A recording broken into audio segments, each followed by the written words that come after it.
Welcome to another Spot On Chat. I'm Rebecca Monet with Zorakle Profiles.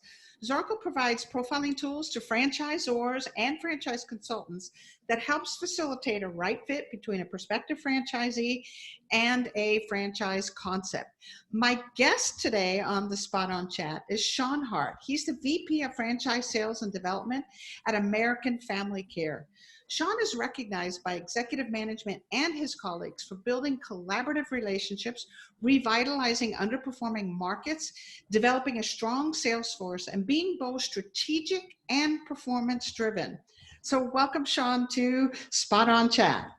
Thank you so much for having me. It's been long since I've seen you. I feel like I get smarter every time we talk. So. I miss you when we don't talk, and this COVID has had us just not be able to run into each other as often as we're used to doing. Crazy world.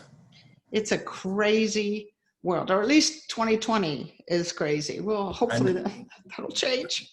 I know a lot of people waiting for 12:01, December 31st a.m., waiting for it to be over. So I'm exactly. Yeah, I'm the exact same way. All right. So I discovered something about you, and I'm hoping you'll be willing to share with our audience. When I met you, you have this kind of loud, gregarious, outrageous, I call it bodacious personality. But I understand that really isn't who you are. Can you tell us more about that? I am a Jekyll and Hyde. It's true. I think I've developed the personal persona out front. I'm this big, loud, happy guy, and that's not fake. It's not fake at all. That's who I am for the situation, and it feels comfortable for me. So it's not like it's artificial. But when the lights are off and it's just me, I'm just short of being a hermit. I will crawl in a hole and live by myself if you let me. It's completely flipped around. And I tell people all the time how shy I am, and they just look at me like, you must be, if this is your version of shy, there's something wrong with the world. I know. Yeah, I'm a shy guy. You're a shy guy.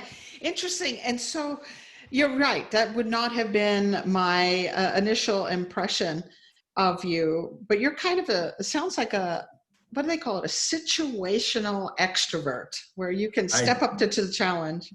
That is definitely it. When I was a kid, and even less smart than I am now, I used to say that I was a reluctant salesperson, that when it was time to go, I could go. And back then, regardless of what I was selling, I was always one of the better at it. And I was outgoing and talkative, and I could talk to a wall, and sometimes still do. But me and that wall, we just stare at each other and have a good time. Believe it or not, it's insane. It's one of the few things that I actually meditate, and no one believes I can even sit down long enough to. No. There's much less actually sit down for 20 or 30 minutes and think about nothing. But I'm actually probably a much quieter guy than I am the outgoing guy. Interesting. So it's almost like it's a button or a switch. Is it conscious? I mean, do you know, okay, I'm going into a conference or into a sales meeting or into a situation where I have to motivate people? Is it like a switch that you do consciously, or how does it work? It's like right before the Hulk's eyes turn green, that he knows it's kind of like that. I know the situations that I'm going to be in. I tend to do better when I'm in charge of a situation. It's easier for me to be the one out and about and handling the whole thing than it is if I'm, say, second or third fiddle in the meeting. But especially when I'm in charge, it's easier.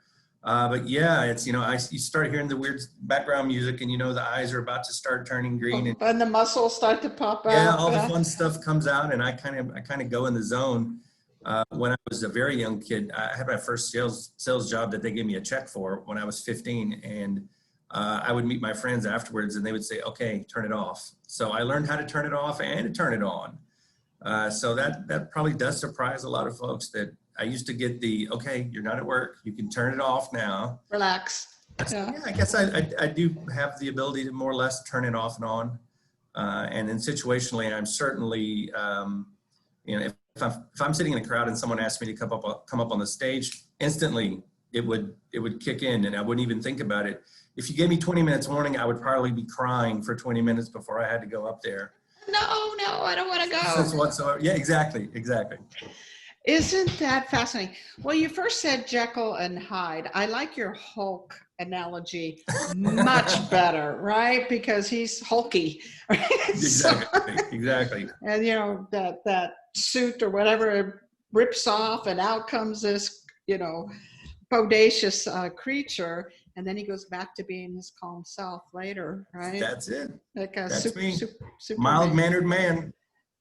Well, it's interesting though that your friends recognized it. They said, okay, this is who you are here, and this is who we know you to be.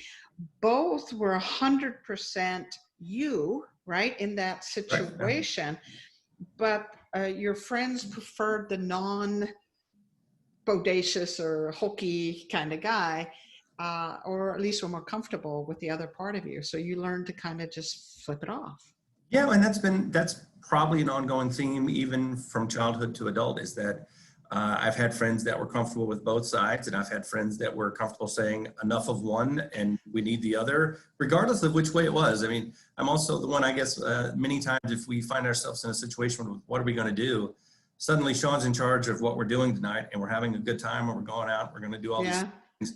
And I'm just as happy to be the guy in the back and say, just wherever you go, I'll follow. But I'm rarely in the middle of the pack. I rarely do that. You'll either find me about 10 steps behind the pack, and wherever you want to go, we're going, or I have an agenda and we're going to have some fun tonight, and I'm in the front of the pack. And yeah, I think that's been one of the, I have so many different types of friends, but the one thing I think they've all figured out is who's here. Oh, that's who's here. So and for the most part, don't have enough, I don't want to say they don't have enough of a filter. Maybe that's the good news. They don't have a filter, so they will say, we need the other guy here now. Hey. And I am perfectly cool with it. Hey, version 2.0. Where's version 2.0? That's it. Where's the quiet one? We're waiting to come around. I love it. This is fascinating. Absolutely fascinating. This chameleon like you, and having the self-awareness that you have to know when to turn one on and turn the other off, and in what situations to do that. And both are enjoyable to you, but from a nature versus a nurture perspective, you're more of the shy kind of guy. I would say absolutely. I am most at home when I'm at home, if that makes any sense. This is the comfort zone, the safe space for me. I don't mind being out. I've always called it, I have another term for it. I call it social inertia. I don't want to go anywhere if I'm not going anywhere, but once I go, it's hard to slow me down. So it's kind of the same idea. Just once you get me rolling, let's keep going. And prior to that, I'm happy right here. People that travel with me know that we're going to have probably one adult beverage and a salad at the bar at the hotel. And that's the big plans for the night, versus we could go do all these fun things. And I'm like, nope, have a bed, have a bar, have a salad, solid. Oh, good. Life is grand. Well, thank you for sharing that part of you. It was eye-opening for me. I'm going to have you back on another Spot On Chat. Great. That would be wonderful.